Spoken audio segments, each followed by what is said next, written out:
مصطفیٰ کے ہاتھ پہ بیعت کرتا ہے. عجیب بات ہے. یا اللہ ہاتھ تو حضور کا ہے اور حضور فرما رہے ہیں ہادہ یدو عثمان، یہ عثمان کا ہاتھ ہے. کچھ سمجھ میں نہیں آئی یہ عثمان کا ہاتھ ہے یا مصطفیٰ کا ہاتھ ہے. اللہ نے فرمایا میں بتاتا ہوں. فرمایا وہ نہ مصطفیٰ کا ہاتھ ہے نہ عثمان کا ہاتھ ہے، ید اللہ فوق ایدیہم، وہ خود خدا کا ہاتھ ہے. سبحان اللہ. یہ مقام دیا، فضیلت دی. اور پھر چوتھے خلیفہ حضرت علی رضی اللہ تعالیٰ عنہ، بس بیان کر کے ختم کروں گا کہ وہ جو فرمائے آمینو کما آمن الناس، اس طرح ایمان لاؤ جس طرح صحابہ لائے. کسی نے پوچھا حضرت علی رضی اللہ تعالیٰ عنہ سے ایک بار کہ کیف کان حبکم لرسول اللہ صلی اللہ علیہ وسلم، کہ آپ کو کس قدر محبت تھی حضور سے. تو ہنس پڑے، فرمایا واللہ احب الینا من اموالنا و اولادنا ومن آبائنا و امہاتنا. فرمایا کہ وہ کوئی پیمانہ ہی نہیں ہے کہ تمہیں بتا سکیں کہ ہمیں کس قدر حضور سے محبت تھی. ہمیں حضور سے محبت اپنے ماں باپ سے، اپنی اولاد سے، اپنے اموال سے بھی زیادہ تھی. لیکن اگر پھر بھی تھوڑا سمجھنا ہو کہ کس قدر محبت تھی، فرمایا اتنی محبت تھی وَمِن مَاءِ الْبَارِدِ عَلَى الدَّمِ. فرمایا جس طرح کسی شدید پیاسے کو، جس کو شدت کی پیاس ہو، اس شخص کو جتنی ٹھنڈے پانی سے محبت ہوتی ہے اس سے بھی زیادہ محبت تھی، اس سے بھی زیادہ محبت تھی. اور حضرت علی رضی اللہ تعالیٰ عنہ نے کیا، وہ جو فرمایا نا اولئک الذین امتحن اللہ قلوبہم للتقوی، وہ ایسے ہی قلوبہم تقوی. وہ حضور کا ادب کس مقام کا ہوتا ہے کہ خیبر کی جگہ ہے اور آقا علیہ الصلوۃ والسلام نے عصر کی نماز پڑھ لی ہے اور حضرت علی نے نہیں پڑھی. اور آقا علیہ الصلوۃ والسلام حضرت علی کی گود میں سر رکھ کے آرام کرتے ہیں اور آنکھ لگ جاتی ہے. حضور نے بھی نہیں پوچھا علی نماز پڑھ لی عصر کی کہ نہیں پڑھ لی، پتہ ہے. اور حضور اٹھے بھی نہیں جب تک سورج غروب نہیں ہو گیا. اور سورج غروب ہو گیا، عصر کا وقت چلا گیا تو اٹھ کے پوچھا علی عصر کی نماز پڑھ لی تھی؟ حضرت علی نے فرمایا نہیں حضور عصر کی نماز نہیں. اور وہ بھی دیکھ رہے تھے کہ سورج جا رہا ہے، عصر کی نماز قضا ہو رہی ہے. ادھر حضور کو بھی تک رہے ہیں کہ حضور کا ادب یہ ہے کہ آرام میں خلل نہ آ جائے. یہ نمازیں جو قضا ہوں پھر ادا ہوں، نگاہوں کی قضائیں کب ادا ہوں. وہ دیکھ رہے ہیں.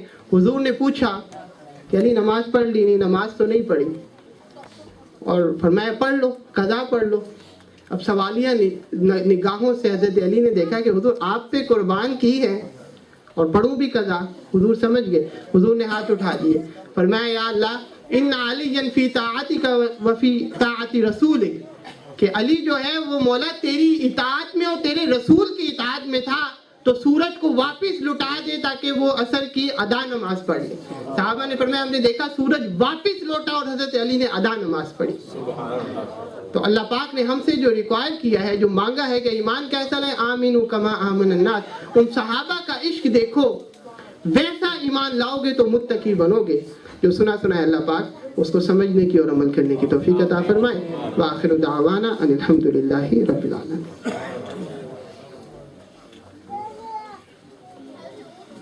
Inshallah, the point he was stressing on was what we mentioned before: love of the Prophet sallallahu alaihi wasallam, love the Messenger sallallahu alaihi wasallam like the way the Sahaba Kiram loved him.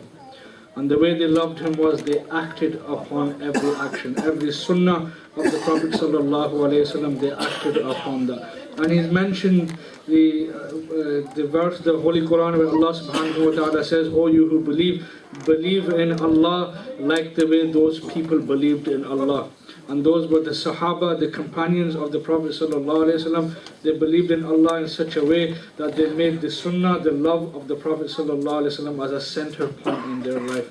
So if you can take one lesson from this majlis, from this gathering of Mawlid celebration of the birth of the Prophet sallallahu alaihi wasallam, it's that you act upon his Sunnah. Just by saying you love the Messenger sallallahu alaihi wasallam will not be enough for you on the Day of Judgment to show Allah subhanahu wa ta'ala that you loved his Messenger sallallahu alaihi wasallam.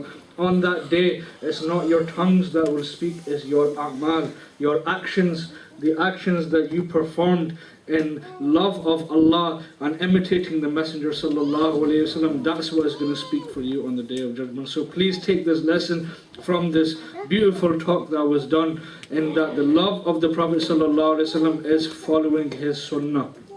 Remember, muhabba is proven by ittiba'. Love is proven by following the sunnah of the Prophet sallallahu alaihi wasallam. Inshallah, I won't delay you any further for our keynote speech. We're very honored to have the esteemed and Allama, and you've seen him, many times on QTV, where he's got a very famous show on Masail, where hundreds of people call in to get rulings on fiqh and various other aspects of Islam.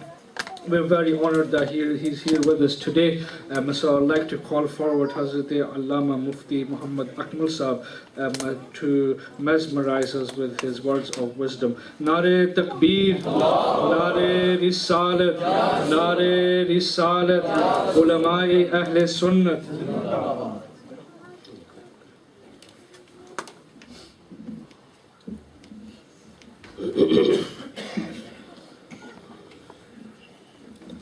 الحمد لله رب العالمين والصلاة والسلام على سيد الأنبياء والمرسلين أما بعد فأعوذ بالله من الشيطان الرجيم بسم الله الرحمن الرحيم قال تبارك وتعالى في القرآن المجيد والفرقان الحميد قل إن كنتم تحبون الله فاتبعوني يحببكم الله ويغفر لكم ذنوبكم صدق الله العظيم وصدق رسوله النبي الكريم وقال رسول الله صلى الله عليه وسلم لا يؤمن أحدكم حتى أكون أحب إليه من والده وولده والناس أجمعين أو كما قال رسول الله صلى الله عليه وسلم. میں اپنے تمام جلوہ افروز علماء کرام کا خصوصی طور پر اور اپنی یہاں کی انتظامیہ اور پھر آپ سب موجودین کا بہت شکریہ ادا کرتا ہوں کہ آپ نے چند کلمات کہنے کا موقع فراہم کیا. اس سے پہلے کہ میں بیان کا آغاز کروں، ایک حدیث مسجد کے آداب سے متعلق ذکر کر دیتا ہوں. نبی کریم صلی اللہ علیہ وسلم نے ارشاد فرمایا کہ مسجد کو پاگلوں، بچوں اور بلند آوازوں سے بچاؤ. پاگل اس لیے کہ وہ آ کے بے حرمتی کریں گے. بچوں کے بارے میں تفصیل یہ ہے کہ اتنے چھوٹے بچے کو مسجد میں لانا کہ وہ پیشاب کا نہ بتا سکے، مسجد کو آلودہ کر دے گا، حرام ہوتا ہے. اور اتنے بڑے بچے کو لے کر آنا کہ جو پیشاب وغیرہ کو تو بتا سکے لیکن مسجد کے احترام کو ملحوظ نہ رکھے، ادب سکھائیں تو ادب سیکھ نہ سکے، بھاگے دوڑے آوازیں بلند کرے، ایسے بچے کو لانا مکروہ تحریمی ہوتا ہے، حرام کے نزدیک ہوتا ہے. اور اتنے بڑے بچے کو مسجد میں لانا کہ جو پیشاب وغیرہ کا بھی بتا سکے اور جب ادب سکھائیں تو وہ ادب سیکھ سکے، اس کا لانا مستحب اور افضل باعث ثواب ہوتا ہے. ہماری بہنیں بھی سن رہی ہوں گی، اصل میں جو جیسے بچے یہاں بیچارے چھوٹے ہیں، ان کو تو کچھ سمجھ میں نہیں آتا. یہ تو اب آ کے یقینی سی بات ہے اپنی طبیعت کے موافق شور بھی کریں گے، لڑیں گے بھی، جھگڑیں گے بھی، گیم بھی کھیلیں گے اور مسجد کی شدید بے حرمتی کا سبب بھی بنیں گے. اس میں بڑی قصوروار ہماری بہنیں ہوتی ہیں. جب شوہر مسجد کی طرف جاتا ہے تو پوچھتی ہیں کہاں جا رہے ہو؟ کہتا ہے مسجد جا رہا ہوں. اسے بھی لے کے جاؤ، ناک میں دم کر رکھا ہے.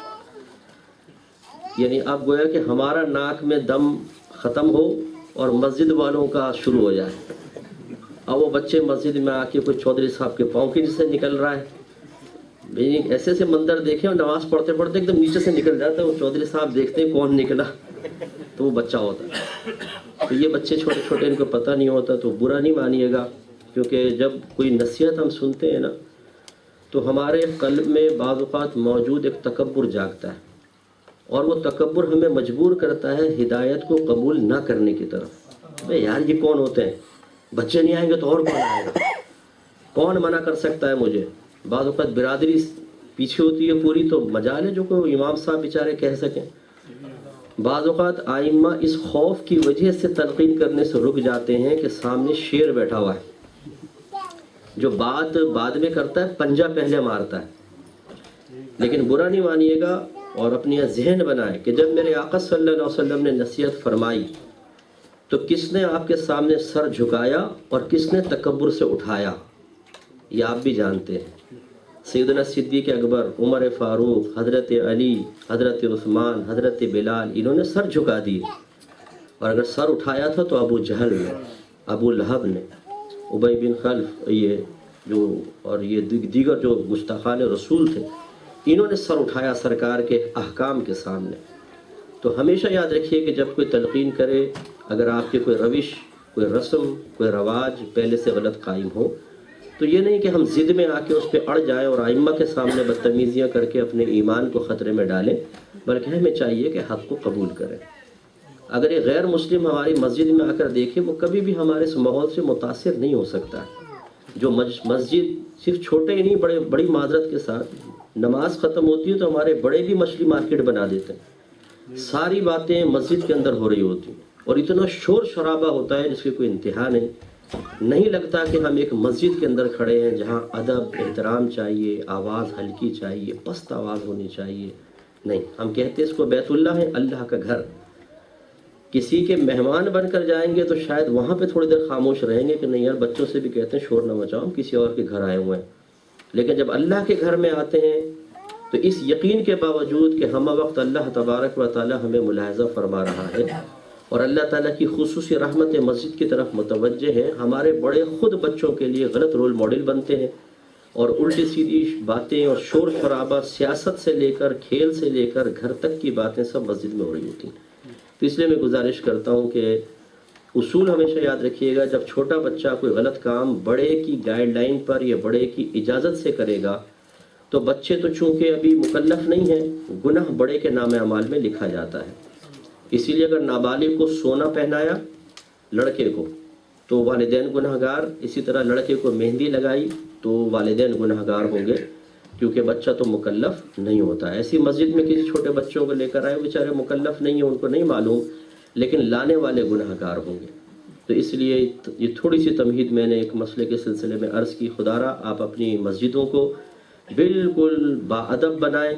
بچوں کو ہماری مسجدوں میں ضرور آنا چاہیے، لیکن اس وقت جب عمر کا وہ اسٹیج آ جائے کہ جب آپ ان کو سکھائیں تو وہ سیکھ سکیں، تو انشاءاللہ آپ کے لیے بھی درجات بلند ہوں گے اور ہمارے بچے بھی مسجد کا ادب احترام اچھے انداز سے سیکھ سکیں گے۔ ایک دفعہ بلند آواز سے درود شریف پڑھ لیجیے، اللہم صلی علی سیدنا و مولانا محمد وعلی آل سیدنا و مولانا محمد وآلہ وبارک وسلم۔ الحمدللہ یہ میلاد مصطفیٰ صلی اللہ علیہ وسلم کے سلسلے میں قائم کردہ ایک متبرک محفل ہے۔ اس سے پہلے کہ میں نبی کریم صلی اللہ علیہ وسلم کی سلسلے میں جو میں نے آیت یا حدیث ذکر کی ہے کچھ کلام کروں، کچھ باتیں میلاد مصطفیٰ صلی اللہ علیہ وسلم کے بارے میں گزارشات کرنا چاہتا ہوں، کچھ باتیں ذکر کرنا چاہتا ہوں، کیونکہ جب بھی ایسے کوئی متبرک لمحات آتے ہیں تو مسلمان دو گروہوں میں بڑھ جاتے ہیں۔ ایک گروہ تو وہ ہوتا ہے جو اس کے ایک ایک لمحے کی قدر کرتے ہوئے برکات سمیٹنے کے لیے کوششیں شروع کر دیتا ہے، اور ایک گروہ ایسا بھی نظر آیا ہے جو ایک ایک لمحے کی برکات سے محروم کرنے کے لیے کوششیں شروع کر دیتا ہے۔ تو وہ وسوسے پیدا ہوتے ہیں، کچھ ذہن کے اندر خدشات آتے ہیں، تو چند خدشات اور ان کے جوابات میں بہتر سمجھتا ہوں کہ آپ کو دوں، اور اس کے بعد پھر انشاءاللہ میں اپنے اصل موضوع کی طرف آؤں گا۔ اچھا، جو تصویر کھینچ رہے ہیں آپ ایک دفعہ کھینچ لیں، پھر میں شروع ہوتا ہوں، کیونکہ یہ علمی مجلس اور محفل کے شدید خلاف ہے کہ درمیان میں کھڑے ہو کر کچھ ایسی کارروائی کرنا۔ آپ پہلے کر لیجئے، اور جو آپ نے شاید کوئی سی نیوز کے چینل سے وابستہ ہیں آپ؟ اچھا، تو اب میں اجازت ہے میں کر لوں؟ بہت شکریہ۔ پہلی یہ کہ ایک مشہور ایک اعتراض ہے اور وسوسہ پیدا ہوتا ہے کہ نبی کریم صلی اللہ علیہ وسلم کی تاریخ ولادت اور تاریخ وفات کے سلسلے میں، تاریخ ولادت جو ہے وہ اعلیٰ حضرت امام علیہ سنت نے 9 ربیع الاول کو بیان فرمایا ہے، لیکن جمہور 12 ربیع الاول پر ہے، اور تاریخ وفات میں 12 ربیع الاول میں جمہور ہیں کہ 12 ربیع الاول کو سرکار کا وصال ہوا ہے۔ دیگر تاریخیں بھی منقول ہیں، بعض نے 2 تاریخ بھی کہی ہیں، جیسے ابن حجر عسقلانی رضی اللہ تعالی عنہ نے ذکر فرمایا ہے۔ اب وسوسہ یہ پیدا ہوتا ہے، بعض حضرات کہتے ہیں کہ اگر اس تاریخ کو مان لیا جائے کہ 12 ربیع الاول نبی کریم صلی اللہ علیہ وسلم کی تاریخ ولادت ہے تو یہ تاریخ وفات بھی تو ہے، تو نبی کی وفات پر خوشی منانی چاہیے یا غم منانا چاہیے؟ تو اس کا جواب یہ ہے کہ یاد رکھیے کہ ہمارا مذہب اسلام ہمیں یہ تعلیم دیتا ہے کہ کسی کی ولادت کی خوشی میں تو کوئی ٹائم لیمٹ نہیں ہے، کوئی قید نہیں، جب کبھی آپ منائیں اور جب تک مناتے جائیں اجازت ہے، اس خوشی کی اجازت دی گئی ہے۔ لیکن وفات پر افسوس کا اظہار کرنا یا سوگ منانا، اس کے لیے ایک ٹائم لیمٹ مخصوص کر دیا گیا ہے۔ میرے آقا صلی اللہ علیہ وسلم کا فرمان ذیشان ہے کہ کسی بھی عورت کے لیے جائز نہیں، ایک روایت میں ہے کہ جو عورت اللہ تبارک و تعالیٰ اور اخروی دن پر ایمان رکھتی ہے اس کے لیے جائز نہیں کہ کسی کی موت پر 3 دن سے زیادہ سوگ منائے۔ ہاں، شوہر کی وفات پر 4 ماہ 10 دن سوگ منائے گی۔ یہ اگرچہ سرکار نے عورت کے لیے حکم بیان فرمایا، لیکن علماء کرام نے فرمایا کہ اس میں عورت مرد دونوں برابر ہیں، لہٰذا 3 دن سے زیادہ کسی کی موت پر سوگ منانا جائز نہیں۔ اور چونکہ اللہ کے نبی نے منع فرما دیا، اس لیے اگر کسی کے وفات کے 3 دن کے بعد ہم اظہار غم کریں تو اس کو نبی کریم نے چونکہ منع فرمایا تو مکروہ تحریمی ہے، حرام کے نزدیک ہے۔ جبکہ خوشی منانے کے سلسلے میں ہمیں کوئی ایسی حدیث نہیں ملتی کہ اس میں ٹائم لیمٹ قائم کی گئی ہو، لہذا معلوم ہوا کہ نبی کریم صلی اللہ علیہ وسلم کی ولادت کی خوشی تو ہم قیامت تک منا سکتے ہیں، لیکن اگر اظہار غم کرنا بھی ہوتا تو وہ سرکار کی وفات کے 3 دن بعد تک جائز تھا، اس کے بعد جائز نہیں رہا۔ دوسری بات یہ یاد رکھیے گا کہ نبی کریم صلی اللہ علیہ وسلم نے ارشاد فرمایا کہ جمعے کا دن، اللہ تعالیٰ نے جمعے کے دن کو مومنین کے لیے عید کا دن قرار دیا ہے۔ کون کہہ رہے ہیں؟ اللہ کے نبی۔ دوسری حدیث میں بیان فرمایا کہ جمعے کا دن وہ دن ہے جس میں آدم علیہ السلام پیدا ہوئے، اسی دن آپ نے وفات پائی اور اسی دن قیامت قائم ہوگی۔ اس حدیث نے فیصلہ کر لیا اور واضح طور پر سمجھا دیا کہ جمعے کا دن آدم علیہ السلام کی ولادت کا دن بھی ہے اور آپ کی وفات کا دن بھی ہے، اور اللہ تعالیٰ نے اسی دن کو مومنین کے لیے کیا قرار دیا؟ عید کا دن۔ معلوم ہوا کہ اگر کسی نبی کی وفات کے دن پر سوگ اور افسوس منانا ہوتا، یہی مطلوب شرع ہوتا، تو کبھی بھی اللہ تعالیٰ جمعے کو عید کا دن نہ قرار دیتا، وہ تو ہمارے لیے عید کا دن قرار دیا گیا ہے۔ لہٰذا معلوم یہ ہوا کہ کسی بھی نبی کی وفات پر اظہار غم کی اجازت نہیں ہے، ان کی ولادت کی خوشی آپ منا سکتے ہیں۔ ایک اعتراض یہ پیدا ہوتا ہے کہ جی عیدیں تو اسلام میں 2 ہیں، یہ تیسری عید تم نے کہاں سے نکال لی؟ اور اگر نکالی ہے تو 2 دن کے اندر جیسے 2 عیدیں ہوتی ہیں، عید الاضحیٰ اور عید الفطر ہے، اس میں عید کی نماز ہوتی ہے، اس میں کیوں نہیں پڑھتے ہو؟ اور اس میں روزہ حرام ہے رکھنا، تو تم اس میں روزہ کیوں رکھتے ہو؟ اس کا جواب دو۔ تو اس کا جواب یہ ہے کہ یاد رکھیے کہ وہ ہمارے نبی کریم صلی اللہ علیہ وسلم کی طرف سے پیش کردہ 2 عیدیں ہیں، اس میں ہمارے سرکار نے باقاعدہ احکام بیان فرمائے، عید کی نماز کا تصور دیا اور روزہ رکھنا مکروہ تحریمی قرار دیا۔ آپ نے عید کے دن روزہ رکھنے کو منع فرمایا۔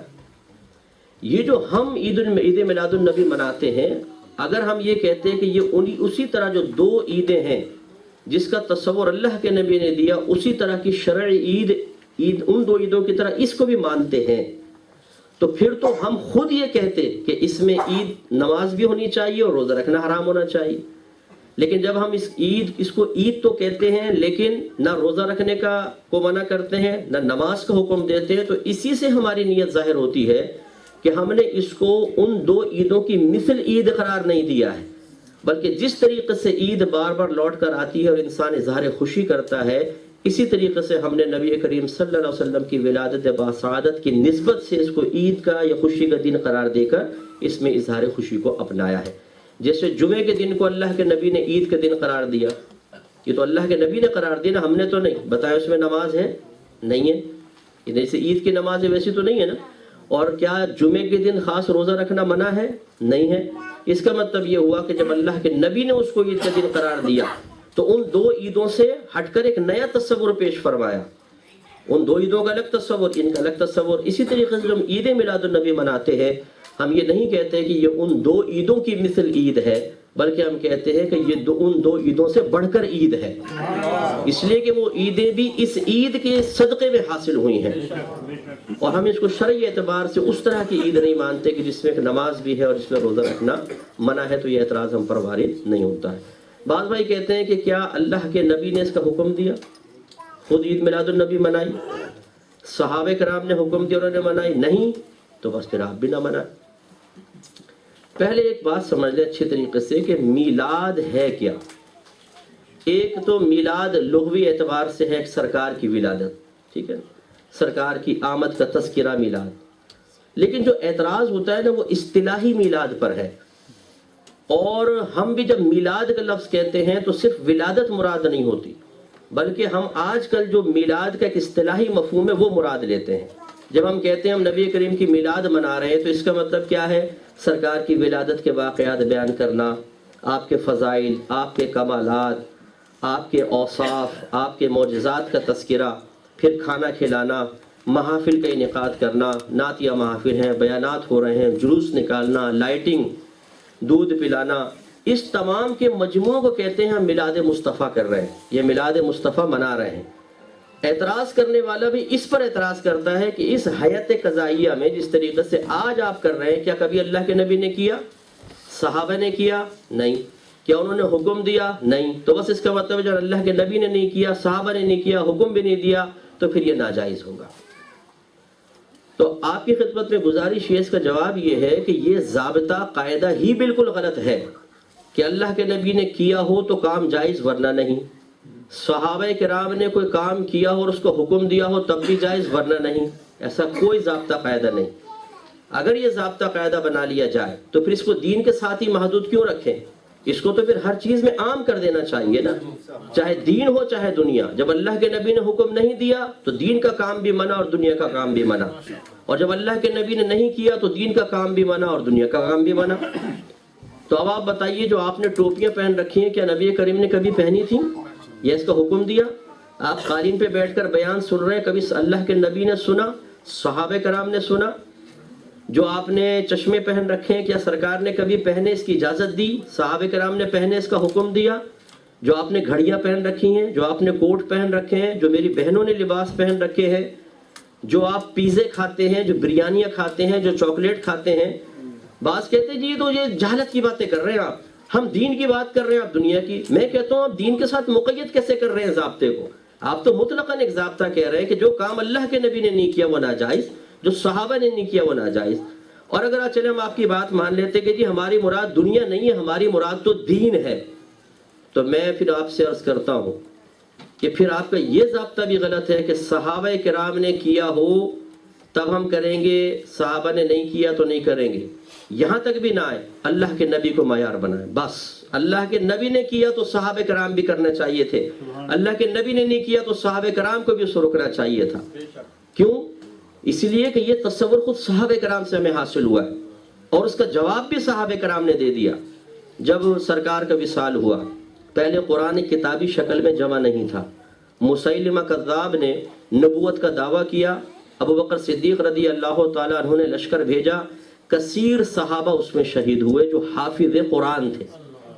جب جنگ ختم ہوئی تو عمر فاروق رضی اللہ تعالیٰ عنہ ابو بکر صدیق رضی اللہ تعالیٰ عنہ کی خدمت میں حاضر اور عرض کی کہ حضور اگر اسی تیزی کے ساتھ حفاظ شہید ہوتے رہے تو قرآن کی حفاظت کا معاملہ بہت مشکل میں پڑ جائے گا، لہٰذا آپ قرآن کو ایک کتابی شکل میں جمع کریں۔ صدیق اکبر رضی اللہ تعالیٰ عنہ نے کیا فرمایا؟ آپ نے فرمایا جو کام میرے نبی نے نہیں کیا میں کیسے کر سکتا ہوں؟ اس لیے آپ آگے نہ جائیں بلکہ صدیق اکبر کی سوچ دیکھیں، انہوں نے یہ تصور پیش کیا جو کام میرے نبی نے نہیں کیا میں کیسے کر سکتا ہوں۔ عمر فاروق اصرار کرتے رہے حتیٰ کہ حضرت ابوبکر صدیق رضی اللہ تعالی عنہ کا سینہ بھی اس کے لیے کھل گیا، اور آپ نے کہا کہ آپ صحیح کہتے ہیں، تو آپ نے قرآن کو کتابی شکل میں جمع فرمایا۔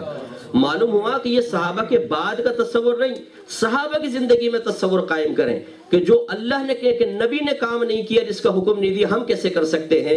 حضرت ابوبکر صدیق نے صحیح فرمایا، لیکن عمر فاروق رضی اللہ تعالی عنہ نے اجتہادی ایک اپنی رائے سے، ایک قوت سے، ایک بہترین طریقے سے ثابت فرمایا کہ اگر کوئی کام اللہ کے نبی نے نہیں کیا لیکن اس سے منع نہ فرمایا ہو اور اس میں دین کا فائدہ ہو تو ہمیں اس کام کو کرنا چاہیے. اور صدیق اکبر رضی اللہ تعالیٰ عنہ نے اس پر یس کہہ کر ایک مہر لگا دی کہ قیامت تک ہر وہ نیا کام جو اللہ کے نبی نے نہیں کیا، اس کو حکم نہیں دیا، لیکن اس میں دین کا فائدہ ہو، اس کے آغاز میں کوئی حرج نہیں ہے. یہی وجہ ہے کہ عمر فاروق رضی اللہ تعالیٰ عنہ کا دور آیا. سرکار کے دور میں ابو بکر صدیق رضی اللہ تعالیٰ عنہ کے دور میں تراویح 20 رکعت جماعت کے ساتھ نہیں ہوتی تھی. جب دور فاروقی آیا، آپ نے فرمایا میں پسند کرتا ہوں کہ تمام لوگوں کو ایک امام کے پاس جمع کر دوں. تو لہذا حضرت عمر فاروق رضی اللہ تعالیٰ عنہ نے ایک امام مقرر کیے، جماعت قائم ہوئی. خود عمر فاروق ذرا دیر سے پہنچے ہیں، اور جب آپ نے جماعت کو ملاحظہ فرمایا تو ارشاد فرمایا کہ نعمت البدعۃ ہذہ، یہ کیا ہی اچھی بدعت ہے. کیا فرمایا؟ یہ کیا ہی اچھی بدعت ہے. حالانکہ آپ کے نبی فرماتے ہیں کہ کل بدعت ضلالہ وکل ضلالۃ فی النار، ہر بدعت گمراہی ہے، ہر گمراہی جہنم میں لے جانے والی ہے. اور اسی نبی کی صحبت میں رہنے والا ایک جلیل القدر قطعی طور پہ جنتی صحابی یہ کہتا ہے کہ نعمت البدعۃ ہذہ، یہ کیا ہی اچھی بدعت ہے. سرکار بدعت کو برا کہے، یہ بدعت کو اچھا کہے. علماء نے ارشاد فرمایا کہ اس میں تطبیق یہ ہے کہ اس کا مطلب یہ ہے کہ میرے آقا صلی اللہ علیہ وسلم اس بدعت کو برا فرما رہے ہیں جو قرآن و حدیث کے خلاف ہو. کیا کر دی انہوں نے؟ بولے یہ ٹو ٹو ٹو ٹو ختم کر دیں. صحیح چل رہا تھا یہ ساؤنڈ پہ جو بیٹھے ہوتے ہیں نا، یہ نہیں سکون سے نہیں بیٹھتے، کچھ نہ کچھ ضرور کرتے. تو سرکار نے جو فرمایا کہ ہر بدعت گمراہی، ہر گمراہی جہنم میں لے جانے والی ہے، اس کا مطلب ہے کہ بدعت بری ہوتی ہے. اور عمر فاروق نے فرمایا کہ نعمت البدعۃ ہذہ، کیا ہی اچھی بدعت ہے، اس سے معلوم ہوا کہ بدعت اچھی ہوتی ہے. تو علماء نے فرمایا کہ بدعت کا مطلب ہوتا ہے نیا کام. ہر نیا کام برا نہیں ہوگا، بلکہ وہ برا کام، وہ نیا کام جو قرآن و حدیث کے خلاف ہو وہ برا ہے، اور جو قرآن و حدیث کے مطابق ہو وہ اچھا ہے. جو قرآن و حدیث کے خلاف ہے اس کا ذکر حدیث میں آیا، اور جو قرآن و حدیث اور اللہ کی مرضی اور مشیت کے موافق تھا اس کا ذکر عمر فاروق فرما رہے ہیں کہ یہ کیا ہی اچھی بدعت ہے. پھر آپ کو شاید کسی کو پتہ نہ ہو، بعض کو، پہلے جمعے کی ایک اذان تھی جو خطبے سے بالکل شروع میں دی جاتی تھی، صرف ایک اذان. سرکار کے دور میں نہ سرکار نے دوسری اذان دی، نہ حکم دیا، نہ صدیق اکبر نے دوسری اذان دی، نہ حکم دیا، نہ عمر فاروق نے دوسری اذان دی، نہ اس کا حکم دیا. عثمان غنی رضی اللہ تعالیٰ عنہ کے دور میں جب مدینے میں وسعت پیدا ہوئی اور بازار بہت دور تک ہو گیا، تو اذان کی آواز جب پہنچتی اور لوگ اطلاع دیتے تو اس کے فوراً بعد خطبہ شروع ہوتا، تو آتے آتے دیر ہو جاتی تھی. تو آپ نے زورا کے مقام پر بازار کے قریب فرمایا ایک اذان ہم پہلے دیا کریں گے تاکہ لوگ اس اذان کو سن کے ہوشیار ہو جائیں اور پھر مسجد کی طرف آ جائیں. دوسری اذان ہوگی تو لوگ مسجد میں موجود ہوں گے، جمعے کے نکلنے کا خوف نہیں رہے گا. تو دور عثمانی میں دوسری اذان شروع ہوئی ہے، جس کو آپ ابھی پہلی اذان کہتے ہیں. یہ سرکار کے دور میں نہیں تھی. پھر اس کے بعد آپ دیکھیے قرآن پاک کو 30 سپاروں میں تقسیم کرنا. جب سرکار صلی اللہ علیہ وسلم نے قرآن کو پیش فرمایا تو آپ تو بیان فرماتے، صحابہ کرام پتوں پہ لکھ لیتے، اونٹ کی ہڈیوں پر. دور ابو بکر صدیق میں اس کو کتابی شکل میں جمع کیا گیا، لیکن 30 سپاروں کی تقسیم اس زمانے میں نہیں تھی. اعلیٰ حضرت امام اہل سنت رضی اللہ تعالیٰ عنہ جیسا محقق اور زبردست قوت حافظہ رکھنے والا شخص، ان سے فتاوی رضوی میں پوچھا گیا کہ حضور یہ بتائیے کہ قرآن کو 30 سپاروں میں کس نے تقسیم کیا ہے اور ان سپاروں کے نام بھی رکھ دیے ہیں. کیونکہ ہم یہ دیکھتے ہیں کہ بعض اوقات ایک سورت چل رہی ہوتی ہے، ایک لائن جو ہے وہ رہ جاتی ہے، وہ اگلے سپارے میں آ جاتی ہے، اور باقی پوری سورت پچھلے سپارے میں ہے. یہ کیوں نہ ہوا کہ اس کو بھی پیچھے کر دیا جاتا؟ تو یہ کس نے اس کو 30 سپاروں میں تقسیم کیا ہے؟ اعلیٰ حضرت فرماتے ہیں کہ یہ کسی نامعلوم شخص کا کارنامہ ہے. مختلف مکاتب فکر کو سکتا ہے لوگ یہاں بیٹھے ہوں یا میرا بیان سن رہا ہوں، میں سب کو دعوت دیتا ہوں کہ ذرا بتائیے 30 سپاروں میں کس نے قرآن کو تقسیم کیا تھا اور ان 30 سپاروں کے نام کس شخص نے رکھے تھے. آج ہر مکتب فکر قرآن کو 30 سپاروں کی صورت میں ہی چھاپ رہا ہے. تو یہ بدعت کیسے جاری ہو گئی؟ نہ اللہ کے نبی نے 30 سپاروں کا حکم دیا تھا، نہ سرکار نے 30 سپاروں کے نام رکھے تھے. مقدار 30 سپاروں کے برابر ہی تھی، لیکن اس کو ڈیوائیڈ کرنا 30 پارٹس میں، یہ بعد میں ہوا ہے اور سب اس کو فالو کر رہے ہیں. خطبہ پڑھتے ہیں آپ؟ خطبہ پڑھتے ہیں؟